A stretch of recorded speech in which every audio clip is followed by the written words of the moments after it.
Dans la culture japonaise, on dit que celui qui apprend à lâcher prise devient aussi libre que le vent. Voici leur secret. Il y a très longtemps, dans un petit village niché au creux des montagnes du Japon, vivait un vieil homme nommé Satoru. On disait de lui qu'il était né le même jour qu'un grand érable, planté à l'entrée du sanctuaire. L'arbre et l'homme avaient grandi ensemble. Chaque matin, avant même que le soleil ne touche les toits, Satoru venait saluer son vieil ami de bois et de feuilles. Il lui parlait comme on parle à un frère, et parfois, on jurait que l'arbre lui répondait, dans le murmure du vent. Un jour, le village connut une longue saison de tempête. Les toits s'effondraient, les champs furent inondés, les rivières débordèrent. Les habitants perdirent presque tout. Mais au milieu de ce chaos, le vieil érable tenait encore debout. Beaucoup vinrent le voir comme un symbole de force. Mais Satoru, lui, observait les branches brisées, les feuilles arrachées, et il restait silencieux. Son voisin lui demanda « Comment peux-tu rester si calme alors que tout s'effondre ?» Satoru répondit doucement « Parce que même les arbres doivent plier pour ne pas rompre. » Les jours passèrent. Le vent finit par se taire. Les villageois reconstruisirent leurs maisons, reprirent leurs récoltes, et la vie sembla revenir à la normale. Mais Satoru, lui, passait de plus en plus de temps près de l'érable. Certains disaient qu'il méditait. D'autres pensaient qu'il parlait aux esprits du vent.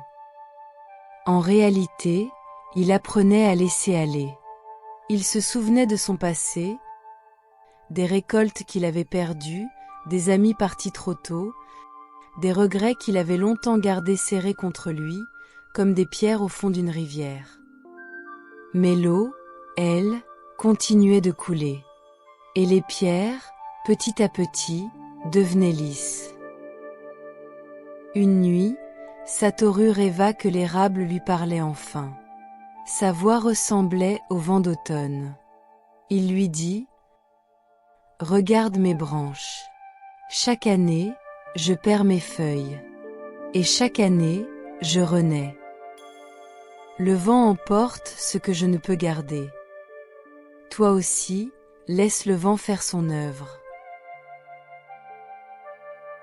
Quand il se réveilla, le vieil homme sentit quelque chose de léger dans sa poitrine. Comme si un poids invisible venait de se dissoudre. Au matin, il décida d'enseigner ce qu'il avait compris. Mais il ne parla jamais de lâcher prise. Quand les jeunes du village venaient le voir, inquiets pour leur avenir, Satoru les emmenait devant l'érable. Il ramassait une feuille tombée, la posait dans la paume de sa main et soufflait doucement dessus. « Regarde, disait-il, le vent n'arrache pas la feuille. Il l'aide à rejoindre le sol. Ce que tu perds, parfois, te ramène à toi-même. » Avec les années, Satoru devint une légende. Non pas pour ses paroles, mais pour son calme. Quand quelqu'un pleurait une perte, il disait simplement « Rien n'est vraiment perdu. Ce que tu lâches devient espace pour autre chose. » Quand un autre était en colère, il murmurait « Le vent ne s'accroche pas à la montagne. C'est pour cela qu'il peut continuer son voyage. » Peu à peu, tout le village changea. Les gens travaillaient avec plus de lenteur, écoutaient davantage et riaient plus souvent, même les jours de pluie. Un soir d'automne, Satoru s'assit sous l'érable. Le soleil glissait lentement derrière les collines, et les feuilles tombaient comme des flocons dorés. Il ferma les yeux et murmura « Merci, mon vieil ami. Grâce à toi, j'ai compris que la paix ne vient pas de ce qu'on retient, mais de ce qu'on accepte de laisser partir. » Tandis que le vent se leva, une pluie de feuilles enveloppa le vieil homme.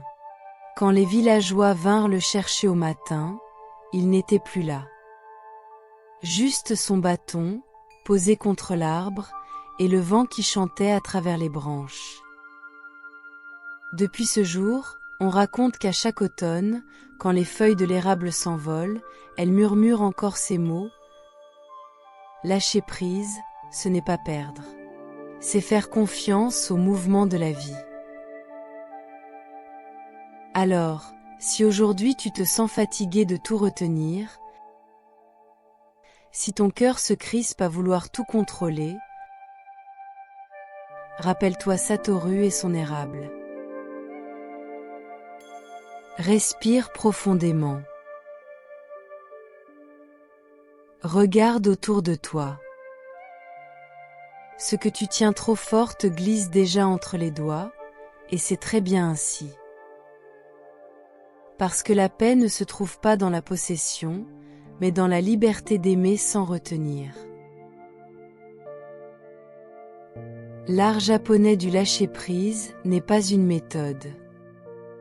C'est une danse. Une façon de marcher dans le vent, sans résister, et de dire, simplement, je suis ici, et c'est assez. Si ce conte t'a apaisé, tu peux me le dire en commentaire, laisser un like, ou cliquer sur le bouton de remerciement sous la vidéo. C'est une belle façon de soutenir mon travail et d'encourager la sagesse à circuler. Ton soutien fait vraiment la différence pour moi. À très bientôt.